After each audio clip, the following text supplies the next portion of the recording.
ઓય આપણે તો આવી ગયા પણ મમ્મી પપ્પાની મમ્મી પપ્પાને પહેલા મેં મંદિરે મોકલા છે અને ત્યાંથી સીધા એ લોકો અહીંયા જ આવશે.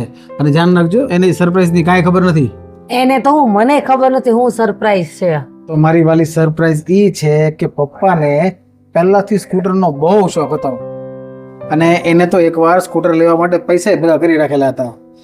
પણ એમ કહેવાય ને કે આ જવાબદારીઓ સપનાઓને ભરખી જાય છે.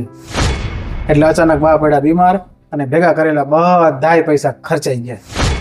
પણ છતાં એને હાર નથી માની. એને પાછા પૈસા ભેગા કર્યા. પણ આ વખતે કિસ્મતને કંઈક અલગ જ મંજૂર હતું. આ વખતે અચાનક ફાઈના લગ્ન નક્કી થઈ ગયા તો બધા પૈસા પાછા એમાં ખર્ચાઈ ગયા. અને આ વખતે એનું સપનું જ રહી ગયું. અને પછી તો અમારું ભણતર, સ્કૂલ, બીજી નાની મોટી જવાબદારીઓ, એમ કહેવાય ને કે બધામાં સપનું આમ ક્યાં દબાઈ ગયું ને એની ખબર જ ન પડી.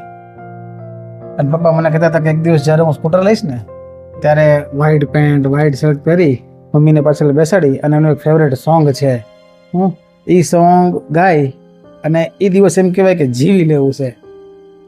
પણ એ દિવસ કોઈ દી આવ્યો જ નહીં. પછી તો ભાઈ ભણતર, અમારી સ્કૂલ અને બીજી નાની મોટી બધી જવાબદારીઓ, એનું સપનું આમ ક્યાં દબાઈ ગયું ને એ કોઈને આમ ખબર જ ન પડે ને કોઈએ કાંઈ યાદ ન કર્યું. અમને એને ભણાવ્યા મોટા કર્યા, અમારા બધાય સપના પૂરા કર્યા. એટલે હવે મારી વારી છે કે એનું વર્ષો જૂનું સપનું આજે હું પૂરું કરું. વાલનો દરિયો છે તો છલકતો જાય છે, લાગણી ઘેરાય છે. પપ્પા, આ છે હીરો ડેસ્ટિની 125 સેગમેન્ટમાં સૌથી બેસ્ટ માઇલેજ છે આ ગાડીનું. અને પપ્પા આ જુઓ, આ રેટ્રો ક્રોમ ડિઝાઇન કેટલી સુંદર દેખાય છે. અને પપ્પા આ સીટ જુઓ કેટલી લાંબી અને કમ્ફર્ટેબલ છે. અને લુક વાઇઝ પણ જુઓ પપ્પા, આ કેટલી પ્રીમિયમ દેખાય છે. આમ થોડા બધા કહે છે કે હીરોનું સ્કૂટર ને સ્કૂટરનો હીરો. અને આમ જો તમારો ફેવરેટ વ્હાઇટ કલર હો. પપ્પા હેપી બર્થડે.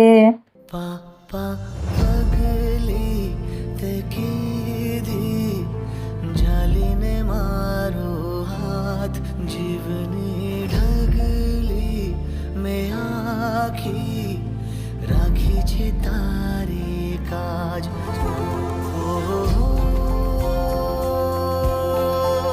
તો પપ્પા એક રાઈડ થઈ જાય. થઈ જ જાય ને.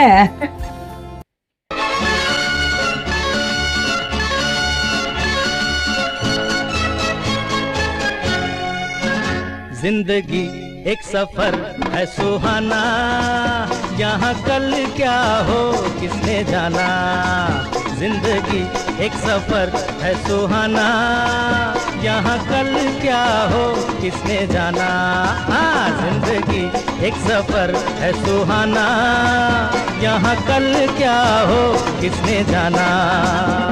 अरे ओले ओले ओ, ओले ओले ओ.